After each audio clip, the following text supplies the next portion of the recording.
Bonjour à tous, ici Astalis et on se retrouve dans cette 14e vidéo consacrée à la résolution des cubes à 8 axes. Cette vidéo est également la deuxième de ma mini-série consacrée à la résolution des supercubes. Si vous ne savez pas ce que c'est qu'un supercube, je vous recommande de regarder la vidéo précédente de cette série. Après la vidéo précédente qui était une introduction à la résolution des supercubes, je vous propose pour celle-ci de nous intéresser à deux supercubes particuliers, le Scube Kite, ici à ma gauche, et le Scube Ultimate. Comme leur nom l'indique, ces deux casse-têtes sont donc des dérivés d'un Scube standard. On voit qu'ils ne conservent pas la forme cubique d'un Scube, mais qu'ils comportent chacun 12 faces. Dans le cas du Scube Kite, c'est un dodécaèdre rhombique puisque chacune de ces faces a la forme d'un losange, et dans le cas du Scube Ultimate, chaque face a un contour pentagonal. Si on s'intéresse dans un premier temps au Scube Kite, on va essayer d'abord de trouver quelles sont les pièces qui le composent. On sait que sur un Scube classique, les pièces par lesquelles passent les axes de rotation du casse-tête sont les coins. Ici, si je fais tourner les rangées, je retrouve le mécanisme à cliquet typique d'un Scube, mais je remarque surtout que les pièces par lesquelles passent les axes de rotation sont ces pièces à 3 couleurs ayant un contour qui rappelle un petit peu celui d'un triangle. Les autres pièces, comme celle-ci, qui comporte 4 couleurs, sont donc les centres et elles se déplacent lorsqu'on tourne les rangées du Scube Kite. Si je passe maintenant au Scube Ultimate, je remarque lorsque je tourne les rangées du casse-tête que les pièces par lesquelles passent les axes de rotation sont ces pièces à 3 couleurs dont le contour évoque là aussi celui d'un triangle. Le deuxième type de pièce que l'on trouve sur le casse-tête est celui de 7 pièces par exemple qui comporte 4 couleurs et on voit là aussi que ces pièces se déplacent lorsqu'on tourne les rangées du Scube Ultimate. Si on se focalise maintenant sur les couleurs et qu'on commence par le Scube Kite, on a dit que c'était un casse-tête à 12 faces et dans son cas, on a une couleur par face dans l'état résolu du casse-tête. Chaque coin est orienté par rapport aux 3 couleurs qu'il porte, de même que chaque centre est orienté par rapport aux 4 couleurs qu'il porte. C'est donc un supercube à l'état pur puisqu'on a 6 centres orientés et 8 coins orientés. Dans le cas du Scube Ultimate, les choses sont un petit peu différentes. On a dit qu'on avait 12 faces, mais si on prend par exemple cette face jaune et qu'on retourne le casse-tête, on remarque qu'on retrouve la couleur jaune sur la face opposée. On a donc 6 couleurs en tout sur le casse-tête, avec 2 faces opposées qui partagent la même couleur. On verra que cette particularité a des conséquences sur sa résolution, et on en remarque une immédiatement. Si on s'intéresse par exemple à ce coin bleu, rose et orange, on a un coin à l'opposé qui comporte également les couleurs bleu, rose et orange, mais elles sont orientées dans le sens contraire. Ici, on trouve le bleu, le rose et l'orange dans le sens horaire, alors que c'est le contraire sur ce coin. Et on a la même particularité sur les centres. On a par exemple ce centre où on trouve les couleurs jaune, rose, orange et vert dans le sens horaire, alors que le centre opposé partage ces couleurs jaune, rose, orange et vert, mais dans le sens anti-horaire. En revanche, on retrouve sur le Scube Ultimate ce qui caractérise également le Scube Kite, c'est-à-dire que chaque coin étant orienté par ces 3 couleurs et chaque centre étant orienté par ces 4 couleurs, on a ici un pur supercube. Pour résoudre ces deux types de supercubes, on va reprendre pratiquement la méthode de résolution d'un Scube classique, mais avec quelques petits détails supplémentaires. En particulier, on va commencer en choisissant un des centres comme étant le centre inférieur. On va placer autour de lui les 4 coins inférieurs en les orientant correctement.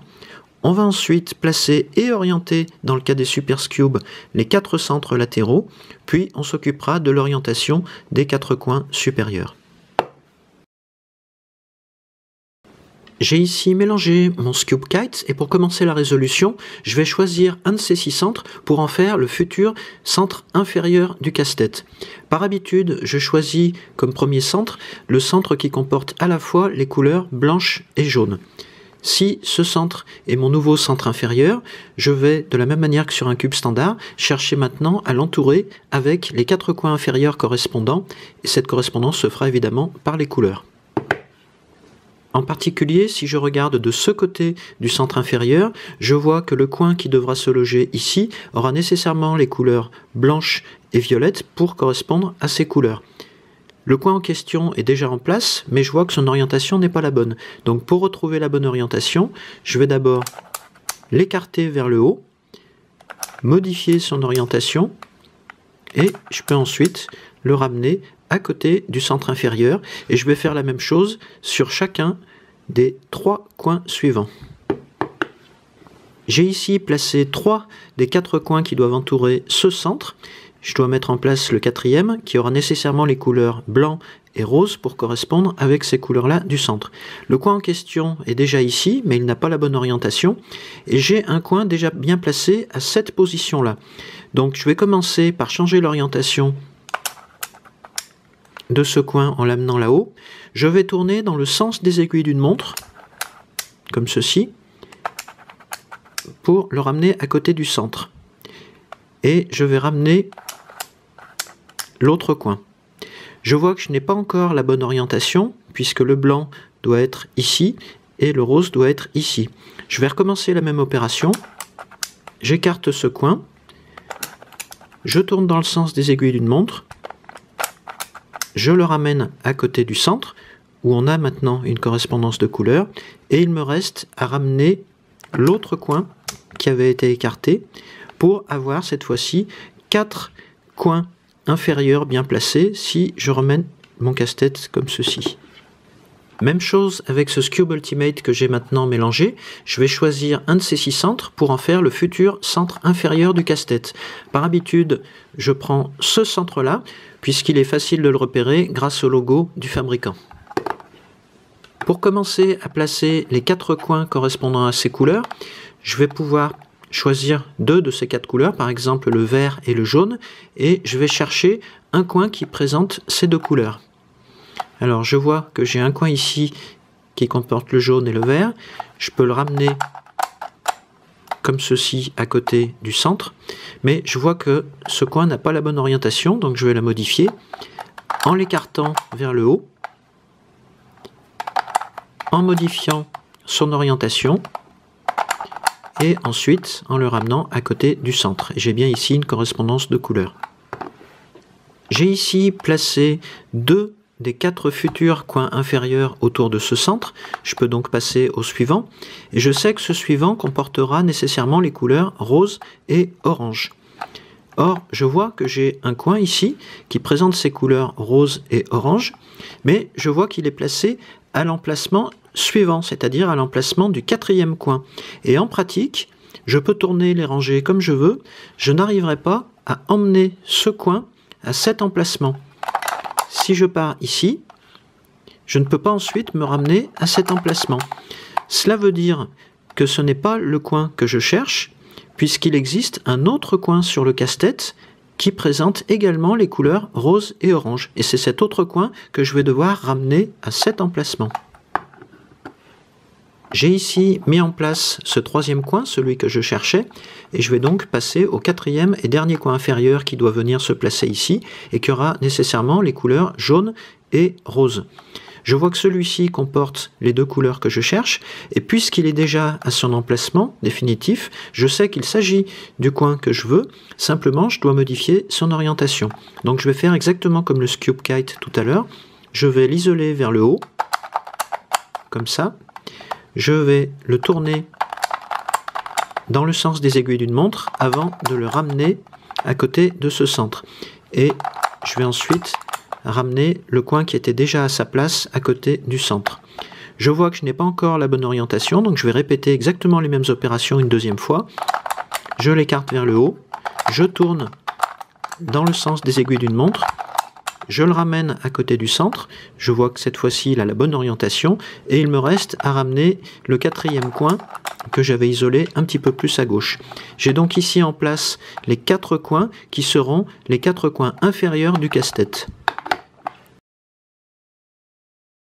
Pour la phase suivante de la résolution, je retrouve mon Scube Kite que j'avais laissé dans cette configuration, celle où on avait le centre inférieur qu'on avait choisi au départ, entouré de ces 4 coins inférieurs correspondants.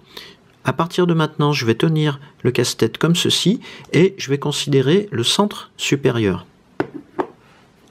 Comme tous les autres centres, ce centre supérieur comporte 4 facettes, et je remarque, en tenant mon casse-tête comme ceci, que si je fais défiler les 4 côtés, j'ai bien une couleur partagée par le centre inférieur et 2 des 4 coins qui l'entourent. Ici le blanc, ici le rose, ici le jaune, et ici une espèce de mauve.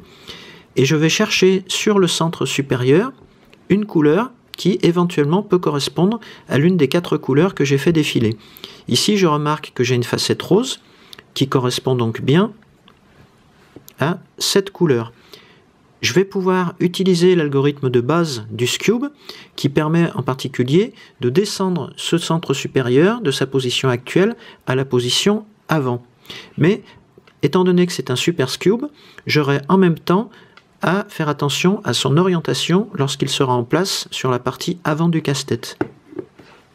Pour mémoire, cet algorithme utilise 2 mouvements vers le bas et 2 mouvements vers le haut, mais j'ai ici la possibilité de le commencer soit du côté droit, soit du côté gauche. Et pour choisir quel va être le bon côté, je dois regarder la disposition de cette facette rose. Si je commence le mouvement par la droite, donc un mouvement vers le bas du côté droit va m'amener le centre comme ceci. Et je vois que la facette rose n'est pas en correspondance avec ces 2 autres pièces. Donc je vais le remonter là-haut et je vais commencer plutôt du côté gauche, puisqu'on voit ainsi qu'on a une correspondance ici. Donc l'algorithme de base, c'est 2 mouvements vers le bas, 2 mouvements vers le haut. Je vais commencer du côté gauche dans mon exemple, vers le bas, vers le bas, vers le haut, et vers le haut. J'ai bien placé ce centre en position avant et je vois qu'on a une correspondance de couleurs. Je vais ensuite reprendre mon casse-tête comme ceci en gardant bien ce centre vers le bas et je vais regarder à nouveau les couleurs du centre supérieur. Je vois en particulier qu'il comporte cette facette jaune et en tournant le casse-tête, je vois que j'ai la couleur jaune ici. Donc je vais effectuer exactement le même type de rotation en choisissant le bon côté entre la gauche et la droite. Étant donné la disposition de la facette jaune, je vois qu'en commençant cette fois-ci par la droite,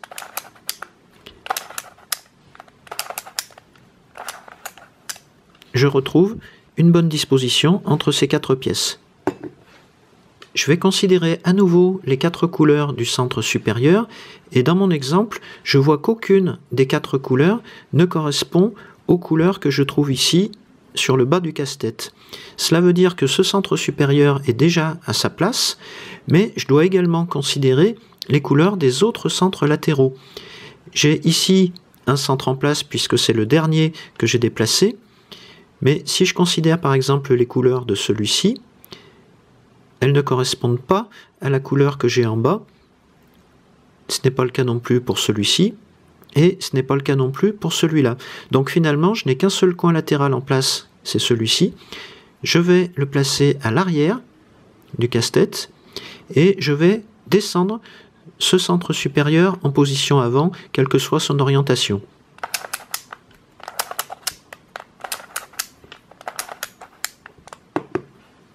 Je me retrouve dans une nouvelle situation où le centre arrière est toujours à sa place. J'ai un nouveau centre supérieur et je vois que cette couleur se retrouve ici. Donc je vais pouvoir à nouveau descendre ce centre supérieur en position avant.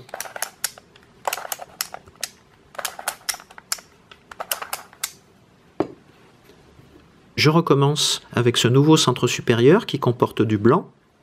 Je vois que j'ai du blanc ici.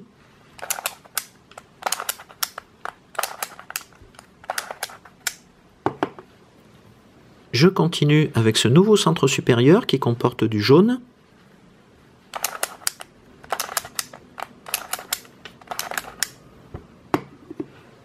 Au bout d'un certain nombre d'itérations, on va pouvoir replacer chacun des 4 centres latéraux du casse-tête. Ici, j'ai eu beaucoup de chance puisque je vois qu'hormis ce centre, j'ai également la bonne orientation sur les 3 autres, ce qui est assez rare, mais j'aurais pu tomber sur un autre cas de figure. Par exemple, dans cette configuration, je vois que ce centre est à sa place puisqu'il comporte cette facette violette, mais qu'il est retourné de 180 degrés. De même pour celui-ci avec la facette jaune, et de même pour celui-ci avec la facette blanche. Finalement, je n'ai qu'un seul centre qui soit à la fois en place et avec la bonne orientation. Dans ce cas de figure, je vais tenir mon casse-tête comme ceci, avec en position gauche, avant et droite, les trois centres qui sont retournés de 180 degrés. Et on a vu dans la vidéo d'introduction que si j'effectuais 2 fois l'algorithme de base, je vais pouvoir modifier l'orientation de ces 3 centres en simultané. Donc, je commence en bas, en bas, en haut, une fois, et 2 fois. De cette manière, je peux vérifier que j'ai bien retrouvé la bonne orientation sur chacun des 4 centres latéraux. Autre cas de figure, celui où on a 2 des 4 centres latéraux avec la bonne orientation, quand ces 2 centres se trouvent dans 2 positions opposées comme on a ici. Pour avancer, on va d'abord disposer le casse-tête de manière à avoir un centre qui n'a pas la bonne orientation en face de soi, et on applique 2 fois l'algorithme de base.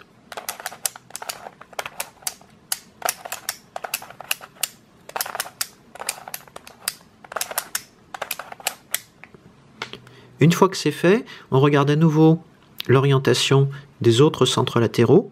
On voit qu'on n'en a qu'un seul qui est bien orienté et 3 autres qui ont une orientation retournée de 180 degrés. C'est l'un des cas précédents.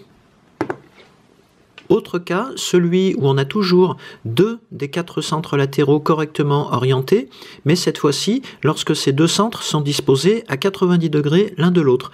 Pour résoudre ce cas de figure, on va placer devant soi l'un des 2 centres qui comporte déjà la bonne orientation, et on va appliquer là aussi 2 fois l'algorithme de base.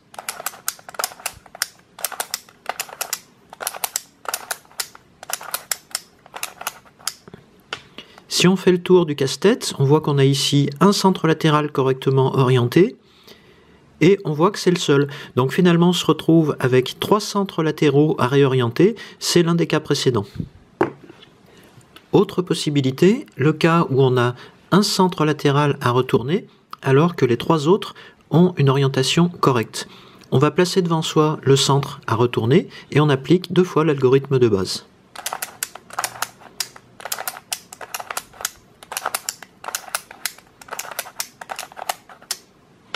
Cette fois-ci, ce centre est correctement orienté, celui-ci aussi. On voit qu'on a donc 2 centres correctement orientés à l'opposé l'un de l'autre, c'est l'un des cas précédents. Dernier cas possible, celui où chacun des 4 centres latéraux est à sa place, mais aucun n'est correctement orienté. Dans ce cas-là, évidemment, on peut choisir n'importe quelle orientation de départ, et on applique là aussi 2 fois l'algorithme de base.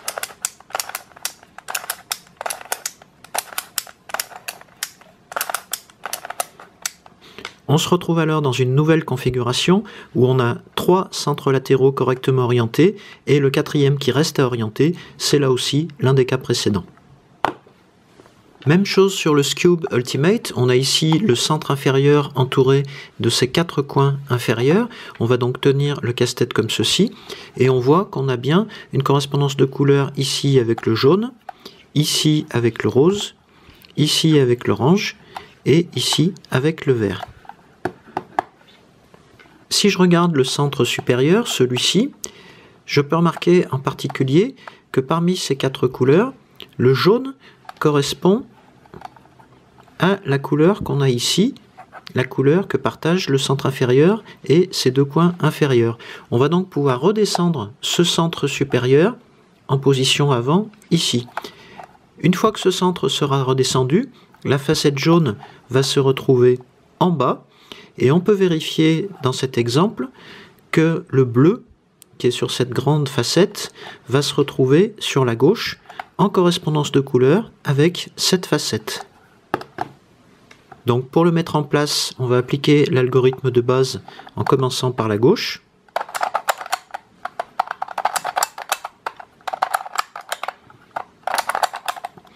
Et on obtient cette nouvelle configuration. Ici, on se trouve dans un cas trompeur, puisque si on regarde à nouveau le centre supérieur, celui-ci, on retrouve les couleurs de tout à l'heure, et en particulier la facette jaune, ici, qu'on serait tenté de venir placer ici. Le problème, c'est que si on fait descendre ce centre supérieur à cette place avec la facette jaune vers le bas, cette grande facette bleue va se retrouver non pas du côté gauche en relation avec celle-ci, mais du côté droit. Cela revient à dire que le centre supérieur comprend les bonnes couleurs, celles qu'on cherche, mais elles ne sont pas disposées dans le bon sens. On reconnaît là l'une des particularités du Scube Ultimate, puisqu'on a un autre centre qui comporte ces couleurs, mais orienté en sens contraire. Pour la suite, on va reprendre ce centre supérieur et on va le descendre à la place d'un centre qui n'est pas encore à sa place. Par exemple, celui-ci. Donc peu importe l'orientation, je vais commencer du côté droit.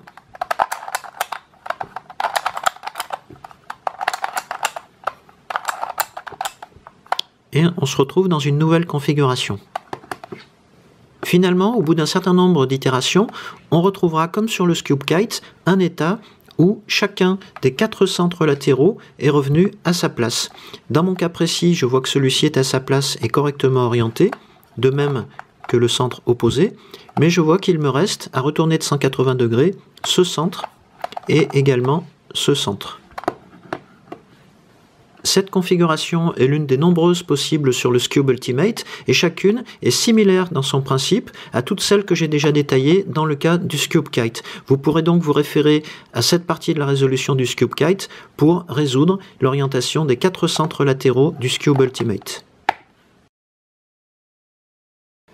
Je reprends maintenant mon Scube Kite pour ce qui va être la dernière étape de sa résolution, en l'occurrence l'orientation de ses 4 coins supérieurs. Dans mon exemple, je constate que sur ces 4 coins supérieurs, 2 sont correctement orientés, alors que les 2 autres ont une orientation incorrecte. Je vais donc appliquer ce qu'on a vu dans la vidéo d'introduction, c'est-à-dire qu'en effectuant 4 fois de suite l'algorithme de base à partir d'une bonne position de départ, je vais passer de ce cas à 2 coins désorientés au cas à 4 coins désorientés. Pour ça, je dois me souvenir que 4 applications de l'algorithme de base vont faire tourner les 2 coins supérieurs avant dans le sens anti-horaire. Donc si je veux avoir les 4 coins désorientés, je dois en particulier avoir les 2 coins avant également désorientés.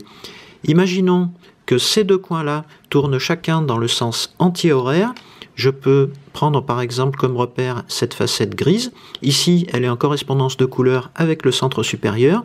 Si celui-ci tourne dans le sens anti-horaire, elle ne le sera plus. Et si celui-ci tourne dans le sens anti-horaire, elle ne le sera pas non plus puisqu'elle va passer de cette place à celle-ci. Je peux donc partir de cette position de départ avant d'appliquer 4 fois l'algorithme de base. En pratique, ça donne ça. Une fois,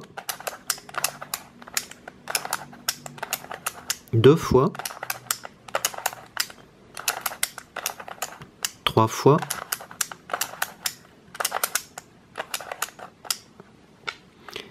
et on vérifie bien en faisant le tour des 4 coins supérieurs qu'aucun d'eux n'est correctement orienté. C'est le deuxième cas possible et c'est le cas à partir duquel on va pouvoir se ramener à une orientation correcte pour chacun des 4 coins supérieurs. Si je regarde de près chacun des 4 coins, je vois en particulier qu'en orientant le casse-tête comme ceci, 4 applications de l'algorithme de base vont donc faire tourner ces 2 coins avant dans le sens anti-horaire. Et en l'occurrence, si je prends comme repère cette facette rouge, celle-ci va se retrouver ici pour ce coin, donc en correspondance avec cette facette du centre supérieur, et celle-ci va également tourner pour venir ici, toujours en relation avec ce centre supérieur. Ces 2 coins seront donc résolus, et on va en déduire que les 2 coins arrière le seront également. Je vais donc appliquer 4 fois l'algorithme comme je viens de le faire. Une fois, 2 fois, 3 fois et 4 fois. Et on vérifie bien ici que les 2 coins avant sont résolus, tout comme les 2 coins arrière sont également résolus. On a donc terminé la résolution du Scube Kite. Même chose pour le Scube Ultimate, il me reste à résoudre l'orientation de ces 4 coins supérieurs, et là je vois dans mon cas que je suis dans la configuration où les 4 coins sont désorientés.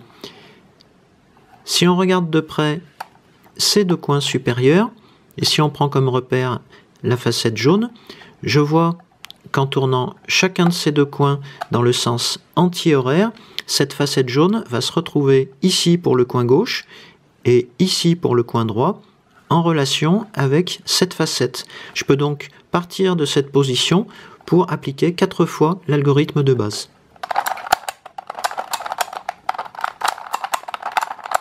Une fois, 2 fois, 3 fois,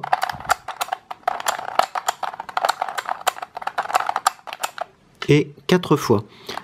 On voit que chacun des coins supérieurs est maintenant correctement orienté. On aurait pu également se trouver dans le cas où 2 des 4 coins sont incorrectement orientés, mais on s'y serait pris exactement de la même manière que sur le Scube Ultimate. Le Scube Kite, pardon.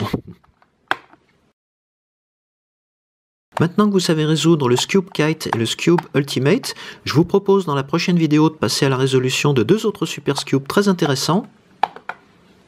Le Fisher's Cube, à ne pas confondre avec le Fisher Cube, et le Container Cube.